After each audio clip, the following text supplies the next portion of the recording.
So here is my second that kind of project that makes me feel like I am a garden fairy or I have been garden fairy in my past life or something like that. I will be using different kinds of succulents that I have. First we will start with preparing no soil mix, in which I will be using 4 parts of sand, 2 parts of cocoa peat and 2 parts of vermicompost.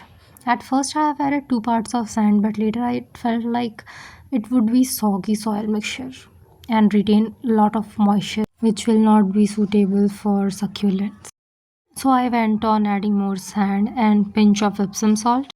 The process of making soil mixture was so satisfying, and I have used this earthen shallow container which was specifically made for using it as diya. I was so proud of myself that I prepared so good soil mixture that I really wanted to eat it, but I can't. I'll definitely try once in my life. So these are the only succulents that I have, and I will be using it for this project. And my moonstone succulent was severely rotting, so I decided to chop it off. It was really a hard decision, but I had to make it. I have this beautiful Haworthia succulent.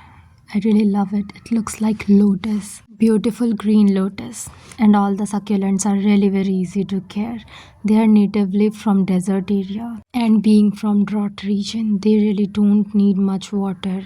And whenever you harm your succulent, it's only when you are overwatering it. And even they store maximum of their food in their leaves. They have such a thick leaves where they retain all their nutrients, making their need of nutrients and minerals much lower than other plants. And the succulent I have just propagated is ghost succulent, which looks like this when it grows. Except Horthia, I have been propagating all the succulents and this donkey tail. It's really hard to propagate it because it definitely drops 1 to 2 leaves whenever I try to propagate it. All the leaves which I lose while repotting, I use them to propagate it. Propagating any kind of succulent with leaves is such a long process that it takes 3 to 4 months, sometimes 6 months also, to get a complete plant from a succulent. And patiently waiting is not my thing, because the person I am, I really need to forget it, ignore it till it grows its roots.